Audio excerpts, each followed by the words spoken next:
ಒಬ್ಬ ವ್ಯಕ್ತಿಯ ನೇತ್ರ ನಾಲ್ವರ ಬದುಕಿಗೆ ದಾರಿ, ನೇತ್ರದಾನ ಮಹಾದಾನ, ಹೀಗಂತ ಡಾಕ್ಟರ್ ಶಮೀಕ್ಷಾ ಹೇಳಿದ್ರು. ಕುಷ್ಟಗಿ ನೇತ್ರದಾನ ಮಹಾದಾನವಾಗಿದ್ದು, ಓರ್ವರು ನೇತ್ರವನ್ನ ದಾನವಾಗಿ ನೀಡಿದ್ರೆ ಆ ನೇತ್ರವು ನಾಲ್ವರು ಜನರಿಗೆ ಉಪಾಯವಾಗಲಿದೆ ಎಂದು ಡಾಕ್ಟರ್ ಶಮೀಕ್ಷಾ ಅವರು ಹೇಳಿದರು. ತಾಲೂಕಿನ ದೋಟಿಹಾಳ ಗ್ರಾಮದ ಪ್ರಾಥಮಿಕ ಆರೋಗ್ಯ ಕೇಂದ್ರದಲ್ಲಿ ದಯಾನಂದ ಪುರಿ ಕ್ರೀಡೆ, ಸಾಂಸ್ಕೃತಿಕ ಜಾನಪದ ಕಲಾ ಸಂಘ, ವಿನಾಯಕ ಆಪ್ಟಿಕಲ್ಸ್ ಹಾಗೂ ಶಿವಮೊಗ್ಗದ ಶಂಕರ ಕಣ್ಣಿನ ಆಸ್ಪತ್ರೆಯ ಸಹಯೋಗದಲ್ಲಿ ನಡೆದ ಉಚಿತ ನೇತ್ರ ತಪಾಸಣೆ ಹಾಗೂ ಶಸ್ತ್ರಚಿಕಿತ್ಸಾ ಶಿಬಿರದಲ್ಲಿ ಭಾಗವಹಿಸಿ ಮಾತನಾಡಿದರು. ಮನುಷ್ಯನ ದೇಹದಲ್ಲಿ ಅತ್ಯಂತ ಸೂಕ್ಷ್ಮ ಅಂಗವಾಗಿರುವ ಕಣ್ಣಿನ ರಕ್ಷಣೆ ಬಹಳ ಮುಖ್ಯ. ಯಾವುದೇ ನಿಖರ ಕಾರಣವಿಲ್ಲದೆ ಬರುವ ಕಣ್ಣಿನ ಪೊರೆ ಸಮಸ್ಯೆಗೆ ಆರಂಭಿಕ ಹಂತದಲ್ಲೇ ಸೂಕ್ತ ಚಿಕಿತ್ಸೆ ಪಡೆದಲ್ಲಿ ಮುಂದಾಗುವ ಅನಾಹುತವನ್ನು ತಡೆಯಬಹುದು ಎಂದು ತಿಳಿಸಿದರು.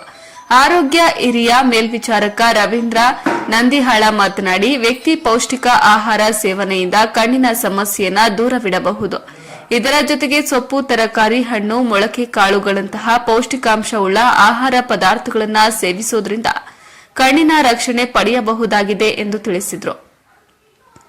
ಗ್ರಾಮ ಪಂಚಾಯಿತಿ ಅಧ್ಯಕ್ಷ ಮಹೇಶ ಕಾಳಗಿ ಮಾತನಾಡಿ, ಇತ್ತೀಚಿನ ದಿನಗಳಲ್ಲಿ ಕಣ್ಣಿನ ಸಮಸ್ಯೆ ಗಂಭೀರ ಸ್ವರೂಪದ ಕಾಯಿಲೆಯಾಗಿ ಪರಿಣಮಿಸುತ್ತಿದೆ. ಆರಂಭದಲ್ಲಿಯೇ ತಪಾಸಣೆ ಮಾಡಿಸಿ ಸಮಸ್ಯೆ ಕಂಡುಬಂದರೆ ಚಿಕಿತ್ಸೆ ಪಡೆಯುವಂತೆ ಸಲಹೆಯನ್ನ ನೀಡಿದ್ರು. ಇನ್ನು ಈ ಸಂದರ್ಭದಲ್ಲಿ ವೈದ್ಯಾಧಿಕಾರಿ ಡಾಕ್ಟರ್ ಆನಂದ, ಮಲ್ಲನಗೌಡ, ಜಯಶ್ರೀ, ಬಸವರಾಜ ಚೋಕಾವಿ, ಶ್ರೀನಿವಾಸ ಕಂಟ್ಲಿ, ದೇವರಾಜ ಪೂಜಾರ, ವೆಂಕಟೇಶ ರೆಡ್ಡಿ, ಪ್ರಭು ಜಹಾಗೀರದಾರ, ನಾಗರಾಜ ಕಾಳಗಿ ಸೇರಿದಂತೆ ಆರೋಗ್ಯ ಇಲಾಖೆಯ ಸಿಬ್ಬಂದಿಗಳು, ಆಶಾ ಕಾರ್ಯಕರ್ತೆಯರು ಹಾಜರಿದ್ದರು. ಇನ್ನು ಈ ಶಿಬಿರದಲ್ಲಿ 150 ಜನರಿಗೆ ತಪಾಸಣೆ ಮಾಡಲಾಯಿತು.